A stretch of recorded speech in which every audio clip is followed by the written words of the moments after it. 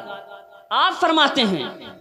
کہ مشروعیت احتفال بمولود النبی صلی اللہ تعالی علیہ وسلم پر، یعنی آقائے دو عالم صلی اللہ تعالی علیہ وسلم کی ولادت پر جو ہم لوگ یہ احتفال کرتے ہیں، خوشی کرتے ہیں، میلاد کا انعقاد کرتے ہیں، اس کی اصل مجھے مل گئی۔ یہ کوئی ایک عام انسان نہیں، عام عالم نہیں ہے یارو، قاضی القضات فی مصر ہیں، اور مصر میں قاضی ہونا واقعی انسان کے اعلیٰ مراتب پر فائز ہونے کی دلیل ہے، کیونکہ عالموں کے درمیان آپ کا مقبول ہونا یہ آپ کے عالم ہونے کی سب سے بڑی دلیل ہے۔ یار جاہلوں میں تو ہر کوئی عالم بنا پھرتا ہے، جاہلوں میں تو ہر کوئی عالم بنا پھرتا ہے، لیکن علامہ ابن حجر العسقلانی جو ہے وہ مصر کی سرزمین کے قاضی القضات ہیں۔ آپ فرماتے ہیں کہ احتفال نبی صلی اللہ علیہ وسلم یعنی مولود نبی پر جو ہم لوگ احتفال کرتے ہیں، خوشی کرتے ہیں، محافل کا انعقاد کرتے ہیں، اس کی ہمیں اصل مل گئی۔ یارو اصل کیسے ملی؟ آپ فرماتے ہیں لما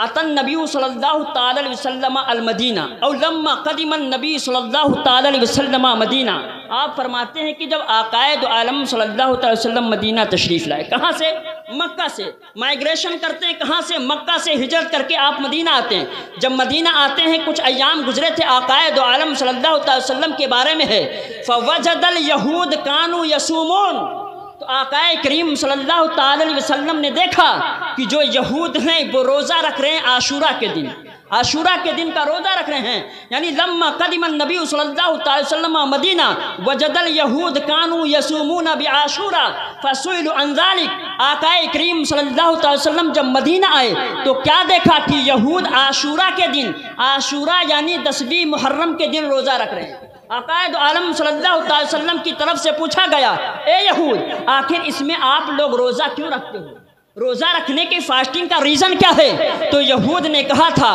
اظہر اللہ فیہ موسیٰ و بنی اسرائیل علی فرعون فنحن نصوم تکریما و تعظیما لہ۔ حضرات جب آقائد عالم صلی اللہ تعالی علیہ وسلم نے یا صحابیوں نے یہودیوں سے پوچھا، اے یہودیوں آخر عاشورہ کے دن 10ویں محرم کے دن روزہ کیوں رکھتے ہو؟ تو انہوں نے جواب دیا تھا یارو روزہ رکھنے کی وجہ یہ ہے، ہم روزہ اس لیے رکھتے ہیں کیونکہ اس دن اللہ تبارک و تعالیٰ نے حضرت موسیٰ کو فرعون سے نجات دیا تھا، اور حضرت موسیٰ کو ہی نہیں بلکہ اللہ تبارک و تعالیٰ نے بنی اسرائیل قوم کو اللہ رب العزت نے فرعون سے نجات دی تھی، اس لیے ہم لوگ عاشورہ کے دن یعنی 10ویں محرم الحرام کو روزہ رکھتے ہیں۔ حضرات اب پتہ یہ چلا، حضرات اسی وقت آقائد عالم صلی اللہ تعالی علیہ وسلم نے فرمایا امرا بصیام ہی، یعنی آقا نے عاشورہ کے دن روزہ رکھنے کا حکم دیا، اور آقائد عالم صلی اللہ تعالی علیہ وسلم نے خود روزہ رکھا، اور روزہ رکھتے ہوئے آقا نے یہ فرمایا تھا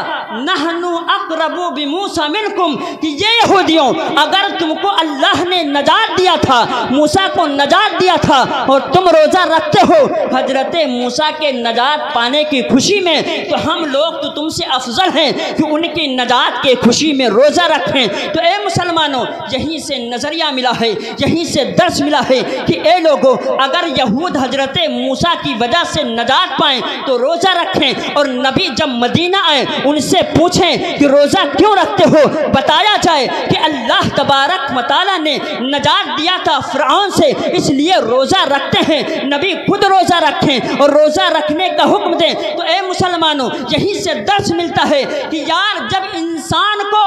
فرعون جیسے ظالم سے نجات ملے تو عید منائی جائے، خوشی منائی جائے۔ قوم بنی اسرائیل کو اگر نجات ملے تو خوشی منائی جائے، تو یاد رکھو انسانوں کو جب کوئی نجات ملے تو خوشی کیوں منائی نہ جائے؟ اگر حضرت موسیٰ علیہ السلام کو نجات مل رہی ہے تو صرف موسیٰ کو مل رہی ہے یا قوم بنی اسرائیل کو مل رہی ہے؟ نجات مل رہی ہے تو ذبح سے مل رہی ہے، نجات مل رہی ہے تو بنی اسرائیل کی عورتوں کو غلامی سے مل رہی ہے۔ یہاں تو حال یہ ہے کہ عورتوں کو زندہ درگور کرنے سے نجات پایا جا رہا ہے، یہاں تو حال یہ ہے کہ لوگوں کو ظلم و بربریت سے نجات دلایا جا رہا ہے، یہاں تو حال یہ ہے تشدد سے یہاں پر نجات دلایا جا رہا ہے۔ یہاں پر تو حال یہ ہے کہ جب نبی آتے ہیں تو منع کیا جاتا ہے، اب بچیوں کو زندہ درگور نہیں کیا جائے گا۔ یارو اگر نجات ملے موسیٰ کو صرف فرعون سے، نجات ملے اگر قوم بنی اسرائیل کو صرف فرعون سے، تو خوشی منانا جائز ہو، نبی خود خوشی منائے۔ تو جب ہمارے نبی آئیں، محسن انسانیت آئیں، اور ایسے آئیں کہ جب آئیں تو ایک نظام لے کر آئیں، ایک شریعت لے کر آئیں، تو ان کی آمد پر خوشی کا اظہار کیوں نہ کیا جائے گا؟ اے مسلمانوں، ظاہر سی بات ہے، اسی میں دلیل ہے، اسی میں ہم لوگوں کے لیے ایک بہت بڑا پروف ہے کہ اگر نبی خوشی منائے اور لوگوں کو منانے کا حکم دیں، تو جب نبی آئیں تو ان کے آمد پر خوشی کا اظہار کیوں نہ کیا جائے؟ بس آخری بات، برادران ملت اسلامیہ، اللہ کے رسول صلی اللہ تعالی علیہ وسلم ہے، آقائے دو عالم صلی اللہ تعالی علیہ وسلم سے پوچھا جاتا ہے، سئل عن صومہ بیوم الاثنین، آقائے دو عالم صلی اللہ تعالی علیہ وسلم سے ان کے یوم الاثنین یعنی پیر کے دن روزہ رکھنے کے بارے میں سوال کیا جاتا ہے۔ اے آقائے دو عالم صلی اللہ تعالی علیہ وسلم، آخر آپ پیر کے دن روزہ کیوں رکھتے ہیں؟ فقال النبی صلی اللہ تعالی علیہ وسلم ذاک یوم ولدت فیہ، اے لوگو تم مجھ سے جو پوچھ رہے ہو کہ میں یوم الاثنین پیر کے دن سوموار کے دن منڈے کو روزہ کیوں رکھتا ہوں، اس لیے رکھتا ہوں ذالک یوم ولدت فیہ، یہ وہ دن ہے جس میں میری پیدائش ہوئی تھی۔ اے لوگو، اگر آقائے دو عالم صلی اللہ تعالی علیہ وسلم ہفتے میں ایک بار روزہ رکھ کے اور اپنی آنے کا یادگار منائیں، اپنے آمد کا یادگار منائیں، اگر ہم سنی سال بھر میں اس طرح محفل کا انعقاد کریں تو کیوں ناجائز ہو سکتا ہے؟ یاد رکھو مسلمانوں، ایک سے ایک کتابیں ہیں، ہزاروں علماء نے لکھا ہے، بڑی بڑی کتابیں ہیں جو احتفال جواز پر لکھی گئی ہیں، یعنی آقائے دو عالم صلی اللہ تعالی علیہ وسلم کے آمد پر جو یہ جواز ہے یعنی جائز کا فتویٰ دیا گیا ہے، اس پہ بہت ساری کتابیں لکھی گئی ہیں۔ ایک کتاب ہے جس کتاب کا نام ہے المورد الہنی بمولد السنی، اس کتاب کو جب آپ پڑھیں گے اس میں آپ سینکڑوں کتابیں پائیں گے جو اس بات پر لکھی گئی ہیں کہ آقائے دو عالم صلی اللہ تعالی علیہ وسلم کی ولادت کے دن خوشی کرنا، لوگوں میں طعام تقسیم کرنا، کھانا دینا، پیسہ دینا، خوشی و مسرت کی شادمانی لوگوں کے چہرے پہ دکھانا، یہ بہت بڑی نعمت کے حاصل کرنے کا ذریعہ ہے۔ رب کریم کی بارگاہ میں مولا تبارک و تعالی اگر پڑھنے